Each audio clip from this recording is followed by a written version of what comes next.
Consider with me the rushing river unimpeded by human progress or obstruction. A dam let burst in the middle of a storm, flowing unconstrained for the first time in its existence.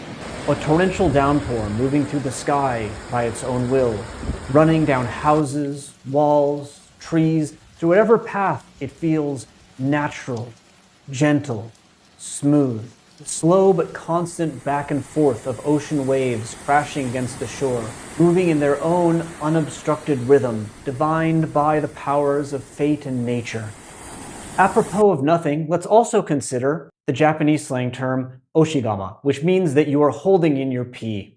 So oshigama is a pretty straightforward slang term. The gamma at the end there comes from gaman, which is to like resist doing, and oshi comes from oshikko, right? But we've kept the o in front in respect to our Heian period aristocratic noblewomen masters who decide what language we have to use in 2026, and we've cut off the small tu and ko part at the end because again, that's what we do. You gotta accept it. So when somebody like this says that the pusha, which is again a sound after oshigama is fun, that's what they mean. Now you might think, okay, we're done, I can go pee now. But no, there's a little bit more I have to tell you, because while oshigama is pretty straightforward in terms of meaning and indeed grammar, it's usually a noun, as you can see in examples like this one, where it's being used as a noun. And of course, you can verb it via suru, so if you are holding it in, you can oshigama suru, or of course, if you are able or unable, conjugations using dekiru can be used as well. I did check, actually, if there's a oshigamaru, and there's not, which is sad. But, you know, again, that's what it is. If you want to be the first person to use it, you have that opportunity. Congratulations.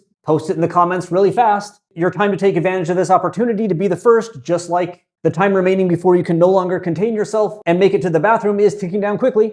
But there is something actually important to say about the construction of oshigama, in that a lot of people, when they use this term online, refer to it as kind of like a competition. Like oshigama taikai is very, very, very common. Look at all the examples appearing above my head when people are talking about not going to the bathroom. As in this person here who did an oshigama taikai and now they're gonna die, metaphorically, because it was really, really rough. Indeed, the metaphor of a championship or a senshuken is one that comes up as well. As in this person who says that they survived it, they made it through without incident.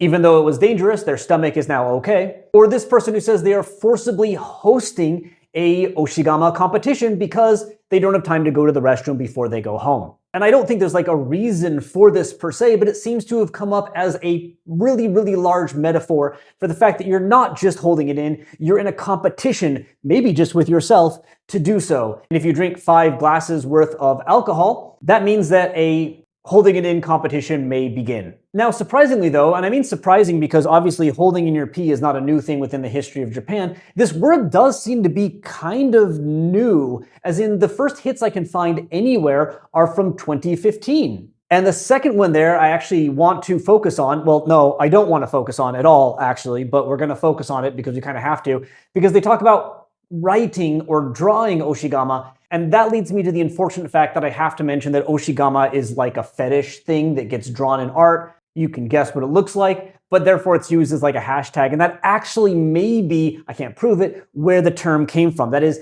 rather than people holding it in and trying to think of a new word for that, it was people thinking of a short hashtag for the art that they were drawing that potentially led to this term actually having currency, even if nowadays it's being used in a more enjoyable and fun to talk about and easy to talk about sense of these oshigama taikai. Oh, and yeah, there's a poop version too. It is ungama. So there you go. Do with that information what you may. And if you've been oshigama this entire time, just go.